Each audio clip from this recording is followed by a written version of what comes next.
നമുക്കിന്ന് ബ്രേക്ക്ഫാസ്റ്റിനും ലഞ്ചിനും ഒക്കെ സൈഡ് ഡിഷായിട്ട് കൂട്ടാൻ പറ്റിയ നല്ല രുചിയുള്ള അതും വളരെ എളുപ്പത്തിൽ തയ്യാറാക്കാൻ പറ്റിയ സോയാ ചങ്ക്സ് കറി തയ്യാറാക്കാം.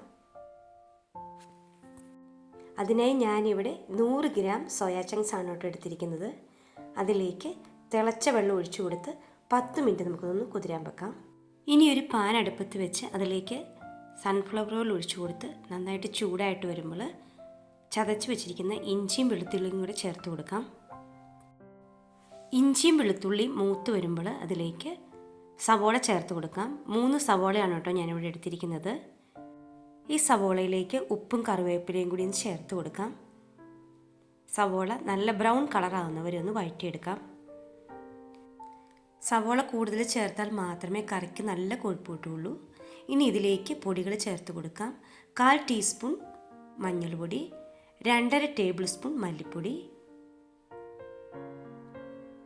1 ടേബിൾ സ്പൂൺ മുളക് പൊടി, 1 tablespoon meat masala, 1 teaspoon ഗരം മസാലപ്പൊടി. ഇത്രയും ചേർത്ത് കൊടുത്ത് പൊടികളുടെ പച്ചമണം മാറുന്നവരെ ഒന്ന് വഴറ്റിയെടുക്കാം. പൊടിയൊക്കെ നന്നായി വഴന്നു വരുമ്പോൾ ഇതിലേക്ക് 1 തക്കാളി അരിഞ്ഞും കൂടി ചേർത്ത് കൊടുക്കാം. ഈ തക്കാളി ഒന്ന് ഇളക്കി ഒന്ന് കൊടുത്ത് എന്തേലും ഗ്രേവി നമുക്ക് വേണോ അതിനനുസരിച്ച് ചൂടുവെള്ളം ഒഴിച്ചു കൊടുക്കാം.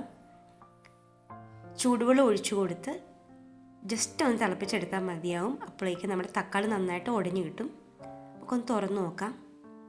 ഇത് നന്നായിട്ട് തിളച്ച് വന്നിട്ടുണ്ട്. ഇനി ഇതിലേക്ക് നമ്മൾ നേരത്തെ കഴുകി വൃത്തിയാക്കി വെച്ചിരുന്ന സോയാ ചങ്ക്സ് ഇട്ട് കൊടുക്കാം. സോയാ ചങ്ക്സ് 10 മിനിറ്റ് കുതിരാൻ ഇട്ടതിന് ശേഷം 2-3 പ്രാവശ്യം തണുത്ത വെള്ളത്തിൽ കഴുകിയെടുത്താണ് കേട്ടോ. എന്നിട്ട് ഡ്രെയിൻ ചെയ്ത് വെച്ചു. പിന്നീട് ചെറിയ കഷ്ണങ്ങളായിട്ട് മുറിച്ചെടുത്താണ്. ഇത് നമുക്കിതിലേക്ക് ഇട്ട് കൊടുത്ത് അടച്ചു വെച്ച് നമുക്കിതൊന്ന് വേവിച്ചെടുക്കണം. കുറച്ച് ഉപ്പിൻ്റെ കുറവ് കൂടി ഉണ്ടായിരുന്നു, അതും കൂടി ചേർത്ത് കൊടുക്കുന്നുണ്ട്. അധിക സമയമൊന്നും ആവശ്യമില്ല, 5 മിനിറ്റ് മതിയാവും നമ്മുടെ ഈ കറി വെന്ത് കിട്ടാൻ. 5 മിനിറ്റ് കഴിഞ്ഞ് ഞാൻ തുറന്ന് നോക്കിയിട്ടുണ്ട്. കുറച്ച് ഗ്രേവിയും കൂടെ വേണമായിരുന്നു, അതിനെ കുറച്ച് വെള്ളവും കൂടി ഒഴിച്ചു കൊടുത്തു. ഇനി അടച്ചു വെച്ച് ഒന്നുകൂടി ഒന്ന് തിളപ്പിച്ചെടുക്കാം. അങ്ങനെ നമ്മുടെ കറി ഇവിടെ വെന്ത് വന്നിട്ടുണ്ട്.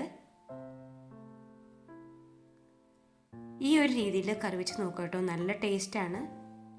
അപ്പോൾ ഇതുപോലെയുള്ള പുതിയ വീഡിയോസുമായി വീണ്ടും കാണാം.